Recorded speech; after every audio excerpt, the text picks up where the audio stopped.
ముందు అమ్మ నాకు వరకట్నం కింద ఈ భూమి లేకపోతే నాకు ఎకరం భూమి రాసిస్తానని పెళ్లి చేసుకుంటా అని అప్పుడు మాట్లాడాలి.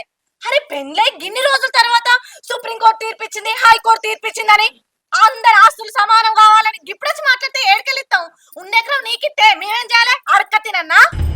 నీకు పెళ్లి వేయాలి, కట్నం ఇయ్యాలి, పత్రాల బంగారం వేయాలి. ఇవన్నీ అయిపోయినాక మీదికెళ్ళి ఎకరం భూమి ఇయ్యాలి. ఆ తర్వాత మా బతుకు కుక్కలు చింపిని ఇస్తారే.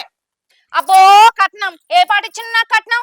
ఏదో పెళ్లిలో నన్ను చూసి మెచ్చిండు ఆయనే. మా బాపు దగ్గరకు వచ్చి ఆ పిల్ల నాకు నచ్చింది, కట్నం లేకుండా చేసుకుంటే అన్నందుకు 2 లక్షలు ఇచ్చిండు, 80,000 బండి పెట్టిండు, 5 తులాల బంగారం పెట్టిండు. గంతే, ఇంకేమి ఇచ్చిండు నాకు? అయితే ఇప్పుడు ఎందుకు మాట్లాడుతున్నావు? పెళ్ళైన కొత్తలో మీ అయ్య దగ్గరికి వచ్చి అడగనుంటివి. అప్పుడేమో ఈయన నన్ను మెచ్చిండు, అబ్బా బాపుకు నేను 4 రూపాయలు వెనకెత్తాను అని చేసుకున్నావు, పీకినావు.